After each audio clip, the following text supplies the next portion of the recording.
जय हिंद। मैं कैडेट अनिरुद्ध वाजपेयी, छात्र इलाहाबाद विश्वविद्यालय, cadet 15 UP battalion NCC Prayagraj. आज इस अवसर पर हम 31 मई विश्व तंबाकू निषेध दिवस के उपलक्ष्य में यहाँ पर उपस्थित हैं। इस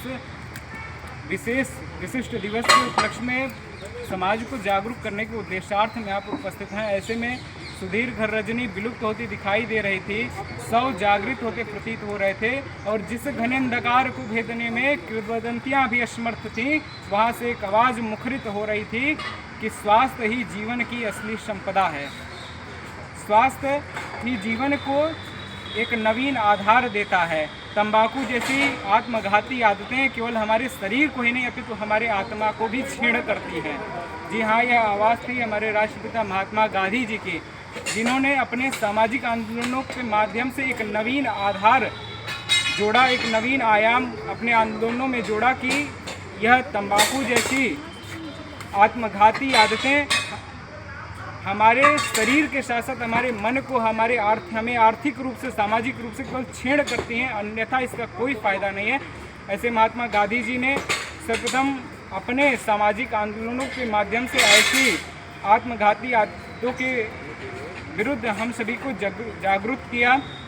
और मैं प्रयाग के जिस संस्थान में पढ़ा उससे संबंधित एक संस्थान है, नाम लेना उपयुक्त नहीं होगा, वहाँ पर अभी ज्ञात हुआ कि 2 मनोवैज्ञानिक शिक्षकों की नियुक्ति हुई है।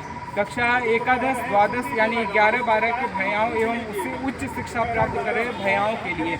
और पता चला कि वह इसलिए नियुक्तियाँ हुई हैं क्योंकि हमारे युवा डिप्रेस हैं। और डिप्रेस क्यों है? ये विचारणी है। कक्षा 11 द्वादश में पढ़ने वाला भैया बहन यदि डिप्रेस है यानी भारत डिप्रेशन में, और यह विचारणी है कि भारत के डिप्रेशन में है। और कौन डिप्रेशन में है? संपूर्ण राज्य छिन जाने के बाद जमीन पर ही भोजन करने, जमीन पर ही शयन करने के बाद अपने घोड़े पर चढ़े तो मूँछों पर वही पूर्वताव दी। ऐसे महाराणा प्रताप के वंशज डिप्रेस हैं। अपने 6 माह के शिशु को अपने पीठ पर बांधे हुए घोड़े को अपनी दांतों से, घोड़े की लगाम को अपनी दांतों से खींचते हुए, दोनों हाथों में तलवार लिए युद्ध भूमि में गर्जना करती वह सिंगिनी कि जब तक मेरे शरीर में रक्त का एक कण भी प्रवाहमान है, किसी अंग्रेज की औकात नहीं कि मेरे झांसी को पराधीन कर सके। ऐसी रानी लक्ष्मीबाई की बेटियां क्या डिप्रेस हैं? यदि हैं तो विचारणी है, क्योंकि विडंबना यह है कि अधिकांशतः इस आत्मघाती आदतों से हमारा युवा अधिक इसमें संलग्न है। ये हम सभी के लिए विचारणीय है। और यदि युवा ही इस देश का आधार है, स्वामी विवेकानंद जी ने कहा था कि यदि 100 युवा मुझे मिल जाएं तो मैं इस देश का स्वरूप बदल सकता हूं।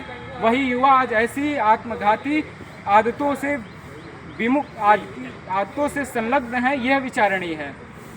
यह एक दिवस ही नहीं है, अपितु यह आत्म अवलोकन एवं इस आत्मघाती आदत के विरुद्ध एक प्रबल शंखनाद के स्वरूप है।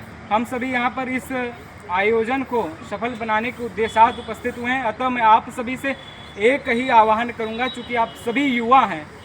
युवा चलती हुई इस आंधी तूफान की बात है जिसे रोकना शायद किसी के वश में नहीं है।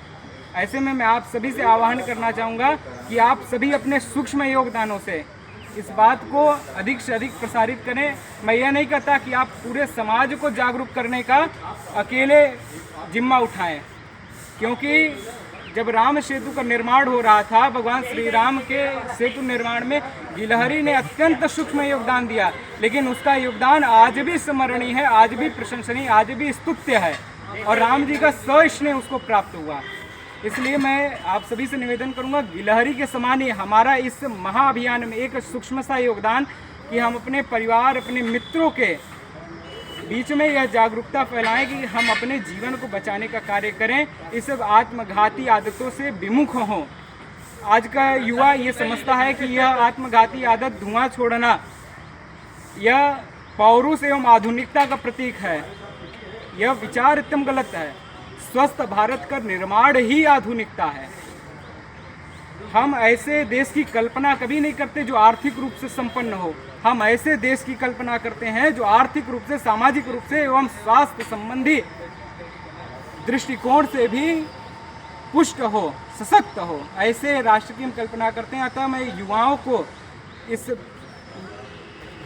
यदि युवा इस अभियान से जुड़ेगा, इस अभियान के बारे में समझेगा, इस जागरूकता के बारे में समझ लेगा, तो मुझे लगता है कि हमें यह परिवर्तन लाने में ज़्यादा समय नहीं लगेगा। और मैं युवाओं को ही 2 पंक्ति समर्पित करते हुए मेरे विद्यालय में गाई जाती थी, वही मैं समर्पित करते हुए अपनी वाणी विराम दूंगा कि गुरु पूजा में एकलव्य हम बैरागी के बाढ़ हैं, गुरु पूजा में एकलव्य हम बैरागी के बाढ़ हैं, लौक उसकी प्रखर साधना शकुंतला के प्राण हैं। चंद्रगुप्त की दिग्विजयों के हम ही खेवनहार हैं, उठो जवानों हम भारत के स्वाभिमान सरताज हैं, अभिमन्यु के रथ का पहिया चक्रव्यूह की मार हैं। धन्यवाद, बहुत बहुत आभार।